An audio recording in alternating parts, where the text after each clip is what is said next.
Hi, good evening, everyone. Thank you very much for joining us here today. On behalf of NIT University, I'd like to extend a very warm welcome to all the students who've joined us for today's session and also a few parents. At NU, we are committed to taking up issues important to high school graduates and their parents. And amidst all the uncertainty around us currently, we felt it's very important to address something that is brewing on our minds. And today, our topic of discussion is going to be on higher education scenario post pandemic and how to make the right choice for the college. Before I start, I'd like to request all of you to please keep your microphones on mute and also any other gadgets like your phones around you on mute. We've received a few questions from you in advance, and those I'll be taking during the evening. And our speakers today will be very, very happy to take on additional questions, if at all, during the session. You're requested to type these questions in the chat box window on the right side of your screen so that we can address them as we go along. I will try my best to take in as many questions as I can. In case some of your queries remain unsolved, we'll be happy to take them offline. So let me start by introducing our speakers for today. We have Mr. Pradeep Narayanan, founder and managing director, Admissions Campus, winner of the CII Award for the most innovative startup. We have Nagma Khan, Head of College Advisory, DPS International, Gurgaon. Ms. Upasna Kinra, Behavioral and Career Counselor, DPS International, Delhi. And Dr. Sudeep Sanyal, Dean Engineering and Technology, NIT University. So let me begin by asking you, Mr. Narayanan, that what, in your opinion, is happening to the Indian higher education in the current scenario? So, what can I say? I mean, like the first starting point is, I wish I was a futurist with a little more precision. But what I can talk about are some scenarios which I can possibly envisage.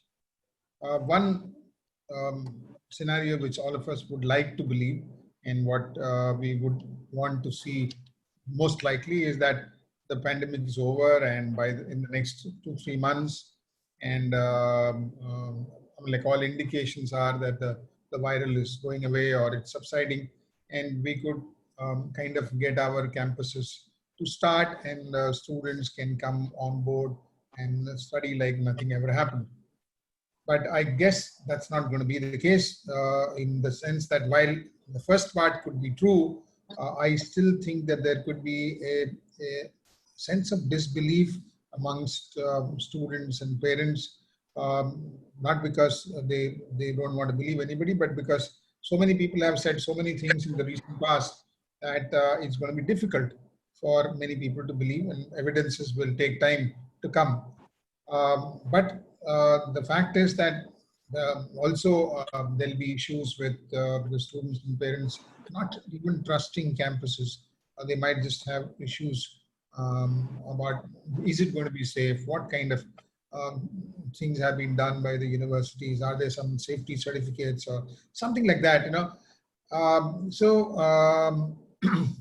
Also, I expect that there's going to be some changes in the popularity of some of the courses, given the fact that some courses could give them more opportunities and some could kind of not be as hot as what it used to be before.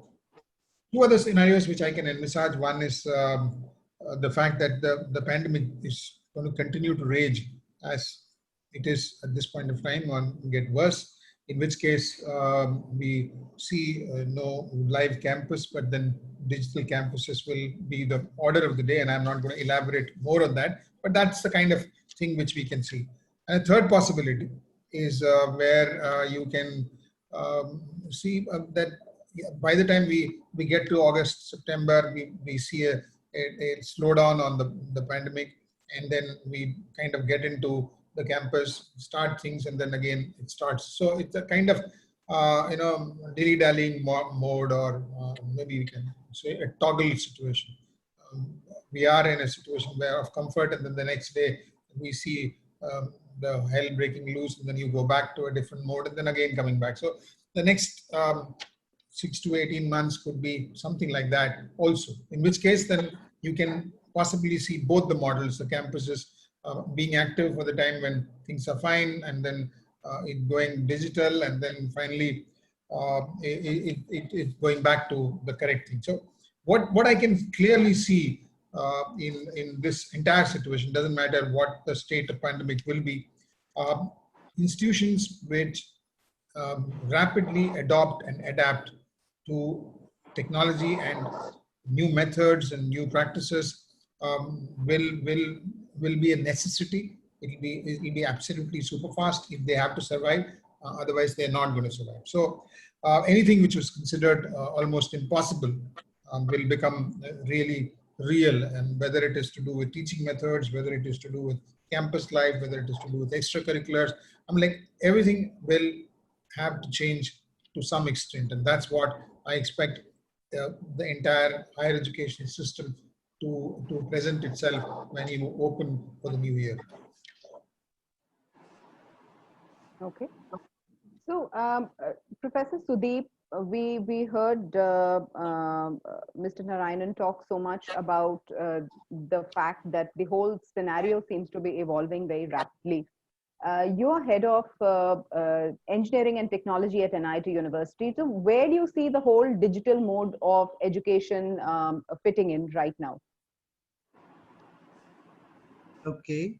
So, yeah, what Mr. Narayan was saying was quite correct. I agree with him that the situation is very uncertain. We don't know when things will go back to normal. And even then, it may turn out to be a new normal, as Mr. Narayan was trying to actually emphasize, that we probably will have to live with this digital way of learning and teaching. That's not going to go away all that quickly. So what it means is that we have to adapt. And in that context, I also have friends in many other institutions. So I know that they just went into this online way of teaching, and well, they managed somehow, but I don't think it was a very happy situation for either the students or the teachers. That is why one phrase which was going around at that point of time was bored teachers, bored students and exhausted teachers was something that was going around. Now that is something that has to be avoided. So at NU, we were actually conscious of that. And since we were backed by the experience of NIT Limited, so we could obviously lean on them and borrow a lot of ideas from them. And we went ahead and built a completely different platform. It's a very integrated platform. So that's how NU actually responded to the situation.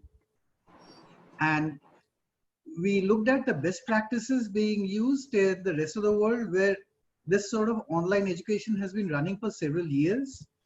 I mean, it has not come as a knee-jerk reaction to this pandemic, but it has actually been there in a well-planned fashion for several years now. So even Harvard, etc., universities like that, they also run online courses. So we looked at what they are doing and what models they have adopted, what is their pedagogy. We looked at those things and we have redesigned our entire delivery program in that fashion. We also made our faculty go through a certain amount of training, because the faculty also needs to adapt and adopt the new way of teaching. Right. That's very necessary. So we just can't translate that usual classroom mode of teaching into this new mode. That doesn't actually work. And I think the results are paying off now, because we also ran a survey amongst the students to find out how they are liking it.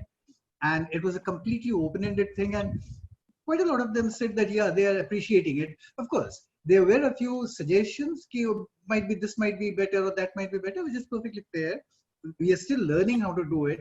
We are still trying to build up our own best practices, but that's how we have gone about doing it, because we are convinced that at least in the forthcoming semester, there is no way we can have a usual classroom teaching. I mean, even if the classroom teaching does start, if the pandemic does start slowing down, we still will have to maintain this social distancing and the physical distancing, 6 gaj ki duri and so on. And that is going to be, it's not 6 gaj, 6 feet ki duri, I think 2 gaj ki duri. So, but still, that means that the classrooms will not be allowed to be as crowded as it was before. So probably half the students will be sitting in the hostel rooms and half the students will be coming to the classroom. That's a sort of mixed up situation we're going to land up with. That's a scenario that we have actually considered, that the students may actually come back to the campus, but not all of them will be coming to the classroom at the same time. So that's a possibility that we had to look into. So which means half the people are in the hostel room. So it's a mixed mode of delivery which will be running, because half are in the classroom, half are in their hostel room. So mixed digital and classroom mode of teaching. So we have to plan for that sort of thing. And that is exactly what we have done now. So all in all, at least ANU is now fully geared up. We can actually do it properly. The only small hitch which is coming up is in building up the virtual laboratories, because since I look after engineering and technology, and NU is primarily about engineering technology, so obviously there is laboratory work. So we have identified a number of excellent virtual labs. Those are already there. So we are trying to use it to the best of our capabilities, and where we observe that there is a certain gap, we are trying to build up our own stuff. So that is how we are actually trying to manage the whole thing right now. And going forward, maybe by the time we are into the next semester, so we'll be out with our own virtual labs and the complete platform will be in place. So when I say platform, I just don't mean a platform like Google Meet or Zoom, where you can deliver some lectures. So it is far beyond that. It's a complete online portal with a lot of other facilities, including managing all aspects. So it's a complete new system that we have built up, and it's still a work in progress because we are adding new modules every day. So that's how it is going right now. And I think the other universities will also have to adapt very quickly, because at least we don't see how the numbers are going to come down, because we've been doing our own mathematical modeling with the data which is freely available now, and we don't see the curve coming down before September. So from September we might see some flattening effect um, if we are a little lucky. Even then, September I think is a little optimistic. So that's how we see it. So at least the next semester it's definitely going to be online.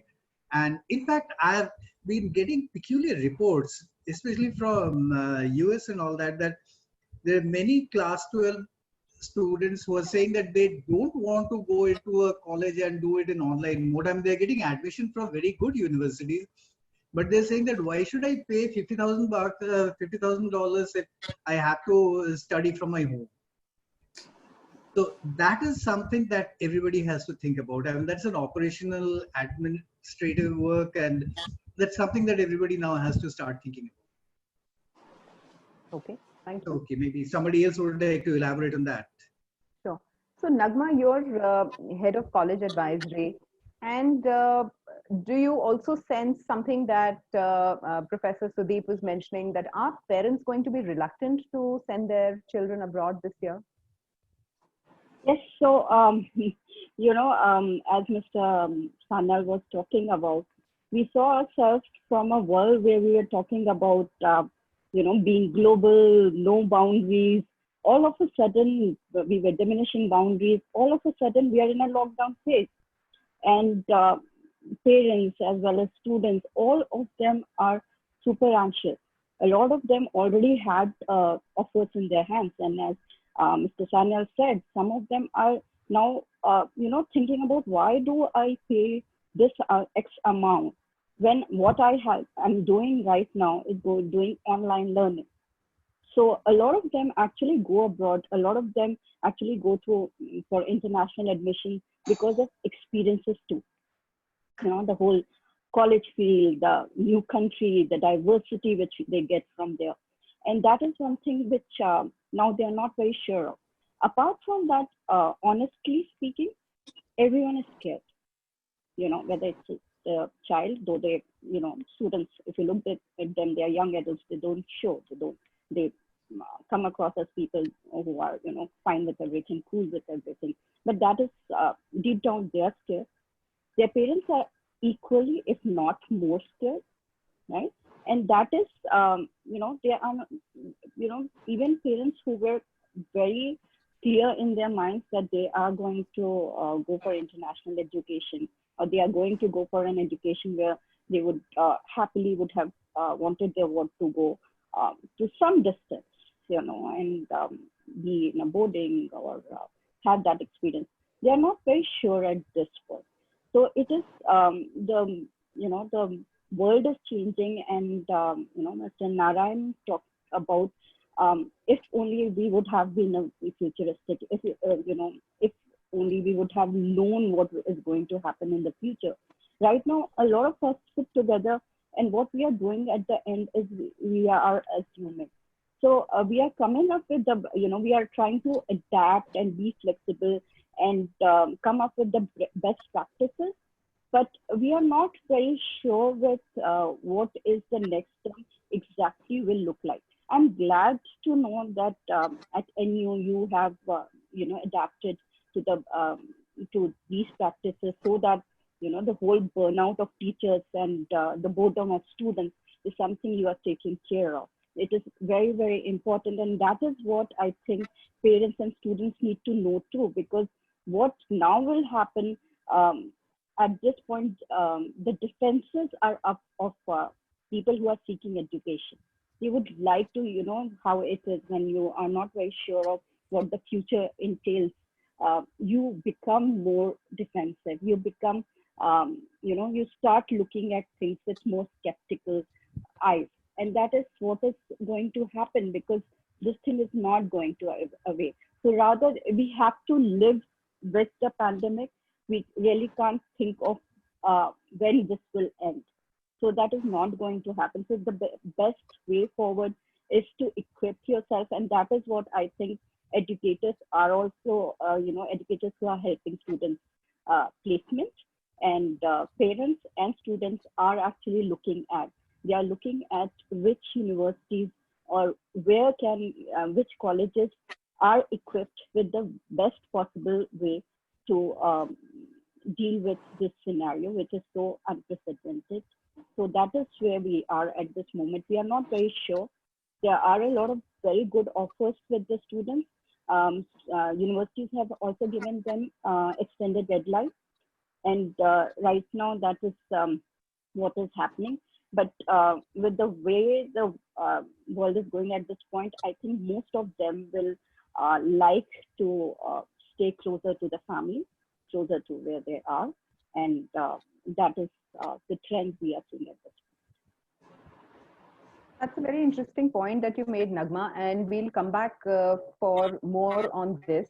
But Upasna, you're also like a behavioral counselor at DPS. Now, what really happens if a student has been planning to go abroad or has fixed up a point of study path in his or her mind but can't go? Are you suggesting or do you recommend a gap year or not?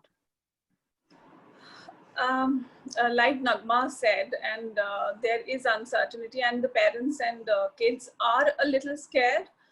But if I talk about students at my school, they have kind of, they start making their career path probably starting from grade 8 and 9, and by the time they come to 12, they are sure that they have to go to certain universities. And coming to your point, there are question marks, there are doubts in their minds, but I mean, honestly speaking, in my group of students, I don't see them, staying back and studying here, because all of them who got the offer letters, whether it's the best of universities like MIT or Cambridge, they are going ahead with their plan. And even the students who have got offers from not such great universities and the mediocre ones, even they are going ahead with their plans. Yes, they have doubts in their minds. All of that is there for sure. But I don't see them staying back. And if you ask me whether I am suggesting to stay back, defer their offer and take a gap year, I'm not doing that, because I feel if the student is mentally prepared and wants to take a chance and wants to study online for say 1 term, and then go ahead and go for the actual experience to the university campus.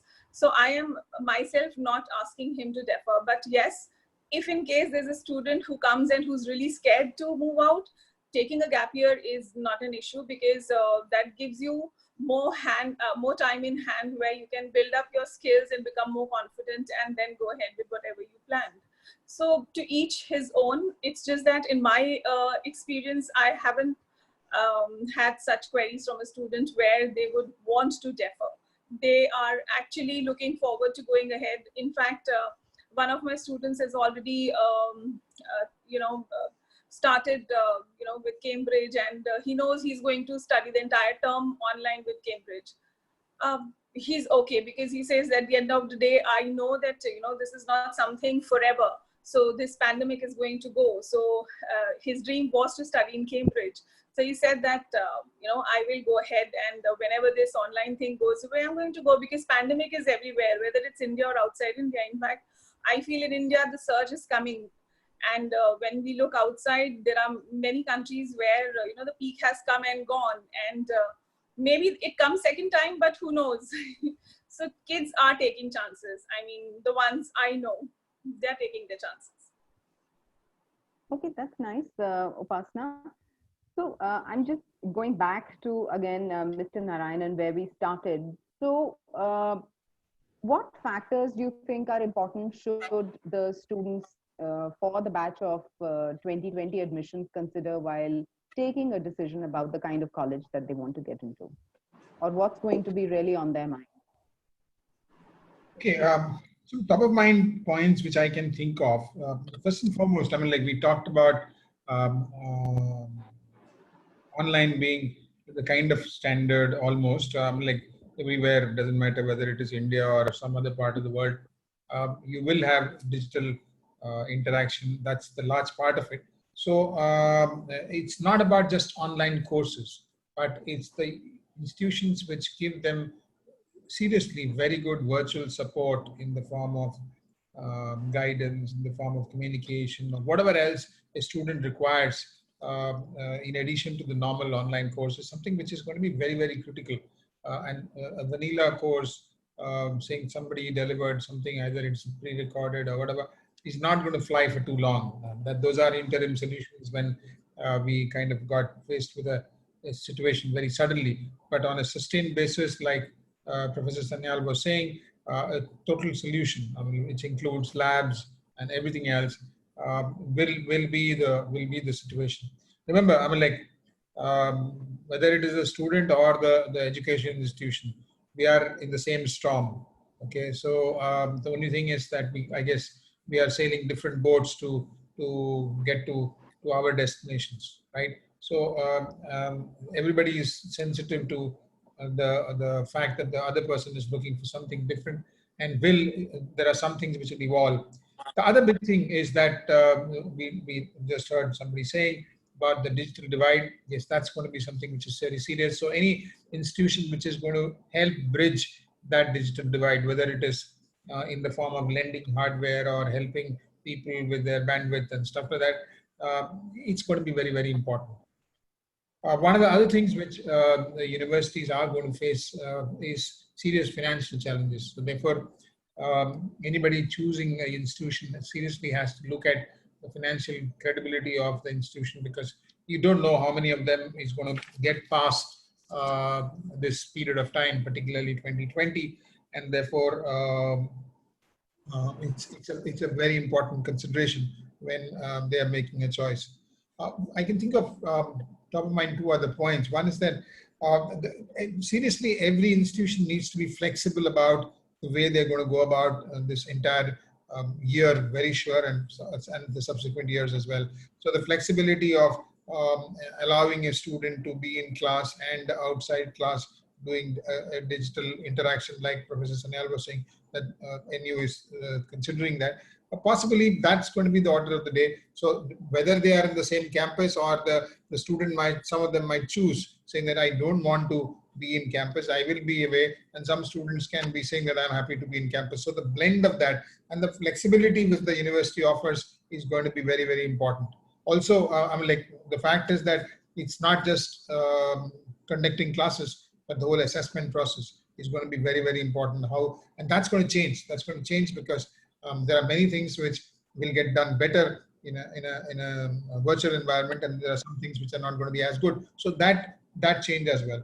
And then finally, I guess it's the ability of the institution to be really quick on their feet and adapt to new technology, new processes, new methods of doing things. That's something which a student will start to make evaluation and understand how quick are they, how were they in the past, where have they reached right now, and where's the destination, what it's seeing. That's also going to be a very, very important consideration. And I did mention this earlier that um, there are lots of students who earlier may not have thought about, who might have wanting to take a break also, would find that they have very little to do. So therefore, to my mind, that would cause some enrollments to go up, while there are other things which might bring some enrollments down. So overall, I don't expect a major change in the overall enrollments. One is expecting to be pretty much the same, at least in our country. So just continuing from what you're saying, that if I were to ask you the top 2 or 3 things, what you feel will be considered even more this year in choosing a college, both from parents and from students, what would be those top 2 or 3 things be, according to you? You're asking me? Yes. Okay. Oh, sorry. So I did say that. I'm like the top, as far as I'm concerned, very clearly their ability to adapt and how they are going to conduct the courses, make sure that there are no interruptions, and accepting the fact that the students need the flexibility. That's something which is going to be very, very key. And that's what a student is going to look for, right? The other thing also, obviously, given the economic situation, you might find that there are students who might look for subsidies in their fees, and that could help in getting people to make their choice of college. And as I said, the whole method of choosing courses itself would be what is available and what they want to learn, because one can expect that there will be some changes in careers, some changes in opportunities which are going to come. So subjects which are available at the institution could make a decision, could help a student to make a decision whether to go there or not. So, Professor Sudeep, how prepared is NIT University to, welcome students back or give them a sense of safety and security post-pandemic, according to you? Yeah. Okay. We are well prepared because that's something that we have been planning over this entire lockdown period, and now the whole thing has started running pretty smoothly. The only thing where we still have some issues left is a point that Mr. Narayan actually briefly brought up, but it's a very critical factor, which is the evaluation. Because whenever we are talking about any educational institution, so the credibility of that educational institution is based on the final outcome. That means what sort of students are being produced, and are we judging the students properly or not? Are we evaluating them properly or not? Now, in an online mode of operations, that evaluation process becomes a whole different ballgame. That is what we discovered, because when we started looking at the various options, we saw that, okay, there were a number of platforms that were claiming that we could use them for holding online evaluations. So we actually tried out a few of them, and we did some mock runs. And that's the way ANU normally goes about it. So we did some mock runs where we actually built up a mock test, and we asked other teachers to take the test. And then we also told the teachers that you try every possible means of using unfair means. Imagine and try to do the worst. Let us see whether this system can actually find it out or not. We found that most of the platforms actually failed for certain types of typical uses of unfair means. What it means is that our evaluation process will have to change, because the conventional ways of doing evaluation will not work. The results that it gives will not have any credibility. And believe me, that credibility is something that builds the credibility of the entire institution. I mean, we believe in an institution because we know that if it says that the student is good, then that student is actually very good. That's what we mean by credibility of an institution. But if the grades do not reflect the actual capabilities of the students, then it doesn't make any sense. The whole credibility is lost over there. And that is what we are trying to do. So now, so while we have got the teaching learning part going smoothly, since we have a little bit of time, what we are doing is that now we are trying to see which particular method of holding evaluations will actually work. That's a very important thing, and we are trying to figure that out. And unfortunately, we didn't get much of a help by looking at the other universities which have been doing online, because while they talk about teaching and learning, they don't talk about evaluation. But evaluation is important. One cannot ignore it. And so that is something that we are doing, and I'm sure we'll be able to come out with some sort of a solution within the next 1 month or so. So essentially, ADU is pretty well prepared. We know that we can go ahead and deliver it now. And we've also run a survey where we found that, okay, yes, some students do face some bandwidth and other issues. That percentage of student was about 5%. And over there, I think Mr. Narayanan's suggestion that we somehow help the students with those, to overcome that bandwidth issue, that was, I think, a very good suggestion. So it can become something like a scholarship that we can offer. So thank you, Mr. Narayan. I think that suggestion was really very good.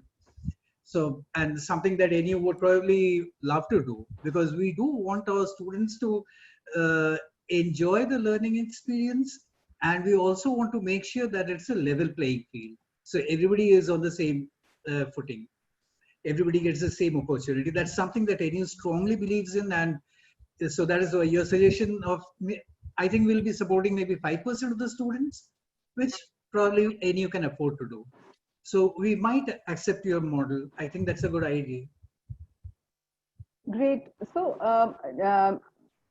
Upasana, again, from a behavioral perspective, there's this whole fun element of college education, which is about a lot of it outdoors from the classroom. So, do you think that's going to be impacted in the digital or choosing an online mode for college education?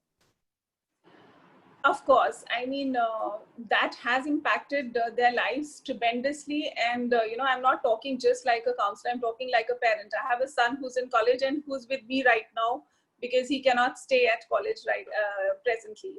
So he has missed his entire last term of his second year, his summer break. He's here. He was supposed to be here for just 2 months. Now he's going to be here till December because his university has already declared that they'll have everything online till December. So there are a number of things that these children are missing out. I'm like, they must have planned a lot of things like internships. They plan summer jobs. They plan, my son also planned to go to US with his friends because he said that after 2 years, you give me some money and I'll go out with my friends and go to US. Everything has come to a big standstill, and he knows probably till the end of his degree he may not be able to go out like this, and he'll be probably just barely finishing his degree. So definitely it has impacted the lives of kids, and they've been holed up inside the homes when they should actually be outside and playing. So that is the biggest impact, because as far as learning is concerned, that is still going on. I mean, the teachers have adapted to it, students have adapted to it, but the social element of the whole education system is something that is really important, in fact more important, as per what I feel, that the camaraderie, the bonhomie, that meeting of friends and the high fives and the punches when they meet, go out for a walk, a hitchhike, and so much of stuff that they do when they're in college. And when we also remember our college times, we don't remember the classes. We remember what all we did outside the classes with our friends. So this part they are going to miss out on, and they are missing out on. But again, when we look at certain universities, they have adapted. Okay, when we talk about farewells, this batch of 2020 passing out from universities, this year it has been a virtual farewell for everybody in all the universities, because they had to, adapt to this, and they had to say bye to their kids. And I mean, this was one very interesting thing that I saw on somewhere on the internet only, that this American university in Dubai, what they did was, they had a big arena where students were called in their own personal cars. So it was like a drive-in ceremony, and drones were flown, and they had handed out their degrees with the drones in their own personal cars. So I mean, this is how the world's going to go ahead, and the social aspect missing. There will be a lot of things coming in, so it's like you miss out on something, you gain something else. That's how we move forward. I mean, if you talk about the growth mindset, so that's what is happening. I mean, we are trying to find the best in this situation, and I think even students are slowly adapting to it and trying to understand what best they can take out from this time. Okay. And Nagma, taking this forward, how you interact a lot with the IB board students, with the IGCSE students. Now, how do you see Indian universities rising to this opportunity of being an option for the IB IGCSE students? Okay. So my school, the school I work for, is an IB curriculum. It follows IB curriculum. So I deal with IB students, and just to let you know that in the past few years, actually, we did see a rise in IB students seeking admissions in Indian universities. And because of the current scenario, it has increased. And this year, it is very interesting to see that, how universities are rated by students. You will see students rating universities. Now they are also observing and rating universities based on how are they dealing with this situation, with this condition. So it's going to be a very interesting year, because our individual meetings with the next batch, the batch which is going to graduate in 2021, is starting now, and our communication is turning out to be very interesting, because they have their facts in place. They are talking about how universities as well as countries are dealing with this situation, this condition. How are the students being treated? How what is the new not assume, but the laws which they can see coming up, and they are talking about all of this. So now they are rating the universities, and a lot of them are also looking at Indian universities, and they are interested in those universities which are unconventional in a lot of ways. So IB thrives on interdisciplinary learning. So that is one thing which students actually seek. They seek for that. They also look for, not those huge campuses, but more of, because they are used to more, you can say, a special kind of treatment, but class size which are tolerable. So they always have this one-on-one bond with the teachers, their facilitators, and they seek that too. So they also look at that when they are looking at universities. They look at the faculties.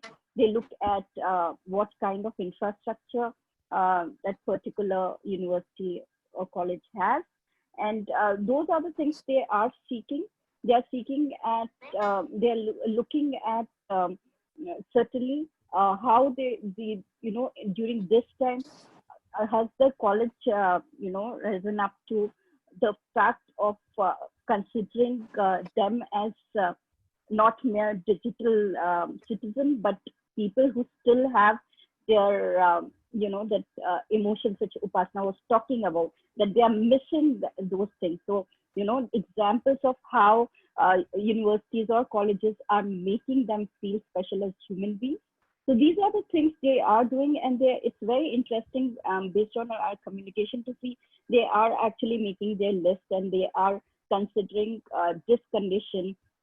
It is one of the major criteria, And one thing which was really, something which Professor Sanal did grab was they are looking at scholarships. They are looking at, are they going to get some kind of benefit? Because this is, this is an economy which is, they are not very sure of. Even the most stable ones during this time have really got shaken. So that is what they're looking at. They're looking at from, and they are also looking at, because this is a time when a lot of very good universities are also going through difficult phases. Some of them might not be able to even function in the next academic year. So they are also, looking at that. Is the university being strong enough to go through this pandemic and come out and be there? So all of these things they want insurance of, and that is what will, actually attract them in the next step. So that's a very fair point, Nagma, and I can tell you from NIT University's perspective, whether it is reworking the eligibility criteria or whether it is reworking the scholarship structure or trying to ensure that we provide facilities to make it as much as a safe and a robust campus. All of these factors have been considered by us, and I'm sure those are things I hear all four of you speaking will get considered, especially this year when parents and students make up their mind about a college. In fact, some of our clubs at NU have also moved into a digital mode just to ensure that students continue to remain engaged in something that even Upasana was mentioning is so important, which is part of college life. I mean, almost all of our memories of college are, Professor Sudeep, but are of outside the classroom and not so much of inside the classroom. So those are a couple of initiatives that we've taken, and I hope those will remain a point of consideration. So I'm getting a lot of questions now, and since we're moving towards the latter half of the session, I'll quickly start taking those questions just so that our audience gets the responses. So my first question for today comes from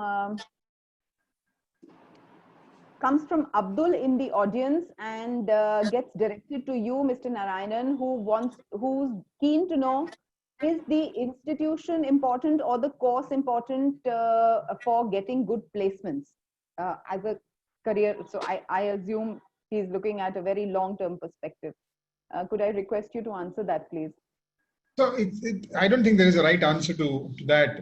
There are times when the institution will be important. There are times when the course will be important.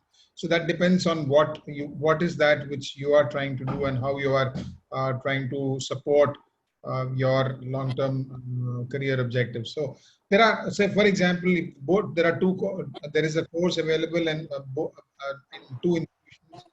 You have a choice of two institutions. Obviously, the one which has got a better repute is something which will be of great value. But there are times, for example, if you're saying that your real aspiration is to do mechanical engineering, but you don't get mechanical engineering in your dream college or the best institution, but you do get it in the next available option, which is not the same, but might be a notch lower in terms of ranking or whatever. But then it's better to take that and go through that program, chase your passion, and once you have gone through your graduation, you can actually seek out your master's program in an institution which is a notch better than where you have done your graduation, in case you feel that you have compromised on the institution. Because at the end of the day, if you are going to choose a course which doesn't match up to your career objectives, and you do it for the sake of doing going to a particular institution, you might have compromised long-term objectives, and that would not be meaningful. So therefore, I would, in some cases, I'm not saying that this is a blanket recommendation, but in some cases would recommend that you choose the course, make good of that opportunity, do exceptionally well, and then go and choose to do your master's at an institution which is several notches better than even the institution you were considering at the graduate level. Okay, thank you so much. So I have Shreya in the audience, and I think the question would be best answered between Upasana and Nagma. Who Shreya wants to know that she'll be finishing her class 12th in 2021 and was planning to go to the US for bachelor's. But keeping in mind the current scenario, should she consider taking a gap year, or should I do my bachelor's from India and then do a master's abroad? I think partly has been answered by Mr. Narayanan, but may I request Upasana and Nagma to add Can to I this? take this question? Sure, please. Can I take this question? Sure, Yeah, yeah. please, Upasana, go ahead. Okay, all right. See, as far as going to US is concerned, you know, it looks at your profile starting from grade 9 up till class 12. So they have, you know, some previous thought into it. So I'm sure she must have worked on her profile, because it's a holistic application when you apply to US. So they look at a lot of other things apart from just your grades. And looking at the situation right now, I don't think she should think about a gap year, because in any case, she has to, you know, start applying for restart. We lost She you. has always, you know, yeah. Can you hear me? Upasana, Yeah. your voice is breaking in between. Okay, is it better? I don't know. It's Yeah. like Can you hear me now? Yes, Yes. yes, slightly better. Okay. So if she has to apply, her applications in any case will start in September. And I think she should take a chance and she should at least apply. Because as far as decision is concerned, you know, there is still some, and maybe take a call next year, because gap year is, especially Indian students don't have much opportunity here when they, is a, you know, Western concept where they have a lot of opportunities for internships and a lot of other stuff. But in India, there are lesser opportunities, and you know, sometimes students do go off track. So I think it's better to concentrate on her grade 12 and her boards. Apart from that, she should start applying in September when the applications open, if this is something she always wanted to do. Yeah. Okay, She should thank you not so much. wait for a gap. Thank you, Upasana. Professor Sudeep, there's a question specifically for computer science being asked by Preeti in the audience, who wants to know that I don't have computer science in my class 12. Can I still apply for BTech in computer science, and will it be difficult for me to keep up? Yes, of course. You don't need a BTech in, I mean, to do a BTech in computer science, you don't need to have computer science in class 12. It helps a little bit in the first one semester, but almost all the institutions, including us, we sort of make sure that there's anybody who has not done computer science in class 11 and 12 can catch up within one semester. And after that, it becomes same. So it's just a question of how much effort you put in. But there are a lot of students who do extremely well in computer science, but they actually come into their first contact with the computer when they come to the first semester of our course.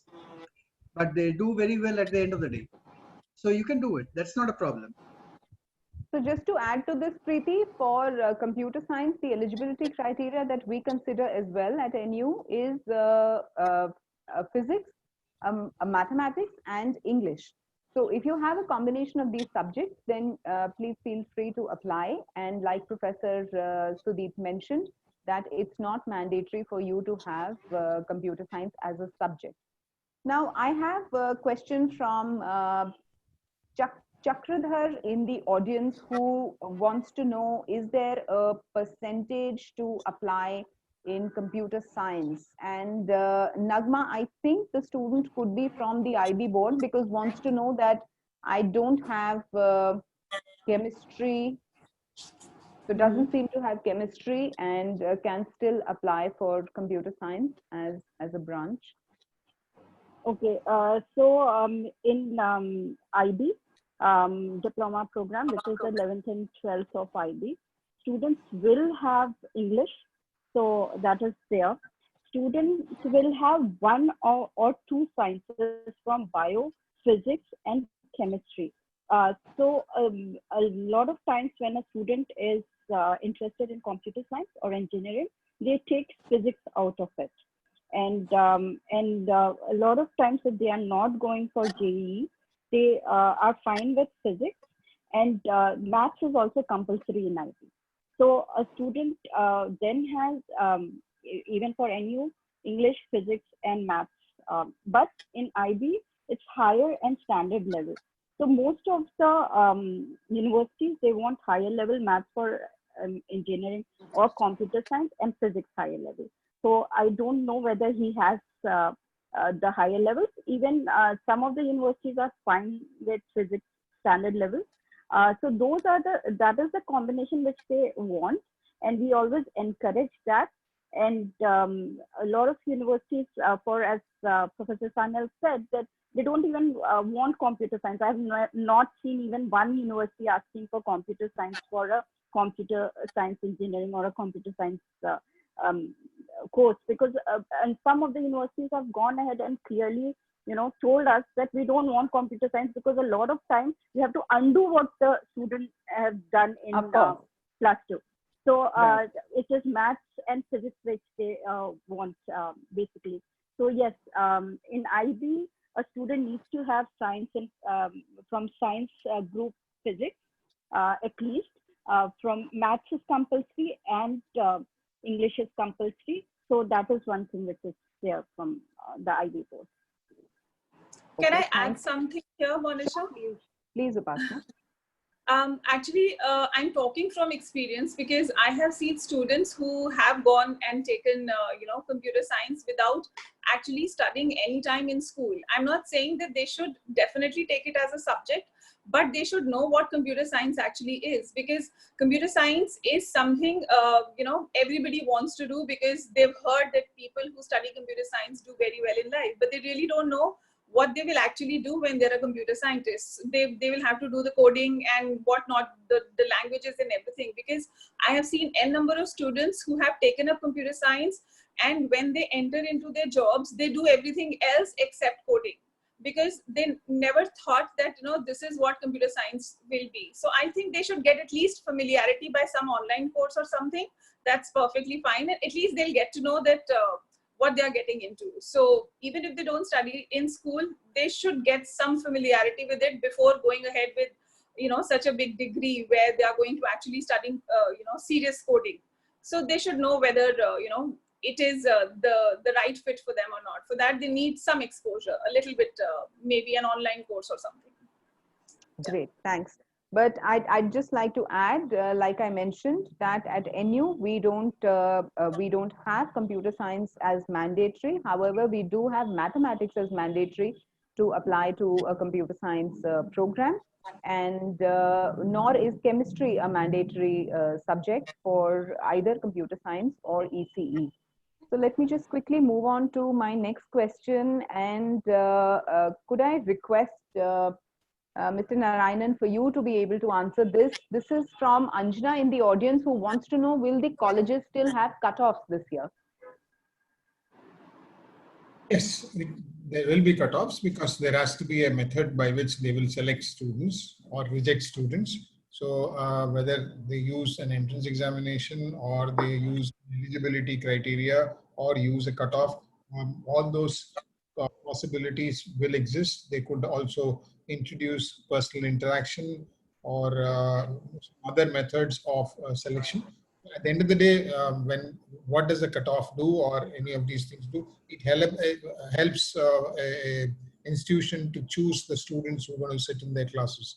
So cutoffs or any other method of establishing a criteria to select a student will necessarily have to be there to get students into the class. Okay, thank you so much. I have just enough time to take one last question, and that's a question I can just pose it here, and maybe any of you could talk about it. So this is talking, I'm confused which stream to choose between mathematics, and science, what is a preferable option post-COVID? So I think this is really, really wide and very generic. Any of you who would like to take that on? And otherwise, we could move quickly to closing comments. So it's a very broad, generic kind of a question. So can I take Yes. it? Please. From my experience, I can say one thing that whoever has asked this question, I would just tell him or her to follow their heart. If you like mathematics, go for maths. If you like anything else in the world, go for it. As long as you put your heart into it, you will succeed. So, but you should enjoy whatever it is that you do. I think that's very important. And over there, I would say that I appreciate the point that Ms. Upasana made just now, that they should have some idea. Otherwise, they might go into a direction which they don't really enjoy. And that screws up their entire life. So that should not happen. So please remember what Confucius said. Okay, if you can make your hobby your profession, then you will never be tired in your life. So just follow your passion and you'll succeed. That's all that you have to do. So it might be math, it might be computer science, whatever. Spoken like a true educator, I must say. So can I request the rest of you also to quickly give us a few closing comments before we end the session? So I think net, if you really ask me, pandemic or no pandemic, we are in for some serious changes. So some of those changes are going to remain. And that's something which we should accept. But overall, I think in the long run, over the next couple of years, I think we will see some sanity in the processes, which is going to eventually be carried forward. So to that extent, we will have to go through this as partly as a transition and partly as a serious change, because the batch of 2020 is going to be a turning point for anybody who's starting from 2020.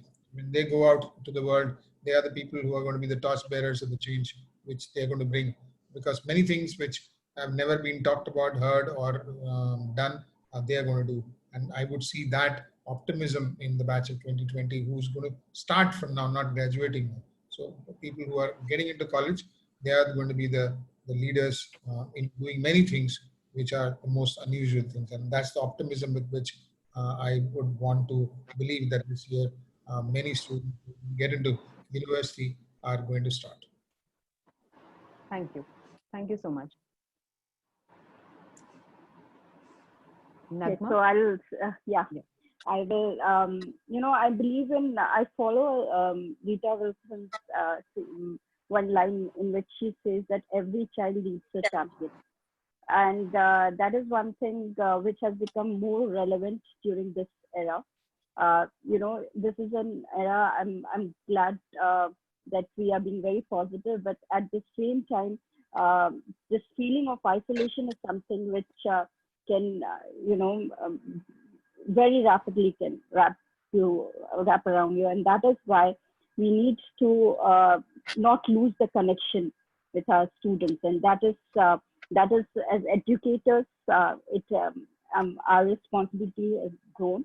And I would like to, leave with this quote from Rita Wilson, that every child needs a champion. And if we can, try to be that champion in any one of them, their life, I think we would be happy, and we would be able to do at least, some part of our job. Thank you, Nagma. Upasana? See, as human beings, we resist change, all of us. And though we do resist it, but we know that, change is inevitable and change is going to happen, because we've always heard that a rolling stone never gathers moss. And this is something that, which has happened probably to make us value things we never valued. So students who probably never valued their college life will now know what they're missing, and they really know about it. And probably, when they come back to college, they'll be more serious about their studies, because one thing that we all know, that it is something which is not permanent. It's going to go. It's just that how best we can make use of it. Like I'm sure students are already enrolled into n number of courses at Coursera and Udemy, and trying to upskill themselves. And even there are people who have already finished their courses, and probably now looking at the scenario are learning digital marketing, e-commerce, and all of that stuff, because they know that this is how they are going to survive. So adaptability, critical thinking, innovation, all of that is going to be talk of the town. And even universities will have to pull up their socks and bring in more of self-learning, project learning, experiential learning, a lot of technology-based learning. So with all of this in mind, I see it as something that has happened for the benefit of the entire education fraternity. So with this thought, I think we see better developed courses from the coming years, more structured, with more of digital aspect into it, because initially it was just an exception, to the rule that, okay, some part of ICT is there, but with time, I know they have to now have it there, because now they know that it is not going anywhere. The digital aspect has to stay there. So yes, I see it as something positive as an educator myself, and looking forward to how the world will be post-COVID times. Great. Yeah, Thank you so very much to each of you here, and an even bigger thanks to the audience that we had today in the session. We are hopeful that we were able to resolve your queries. In case I missed answering some questions, we'll be more than happy to take them offline through the regional admission teams at NU. And last but not the least, on behalf of the NU team here, we wish you all the best for your decision for undergraduate study, and hope to see some of you at NIT University.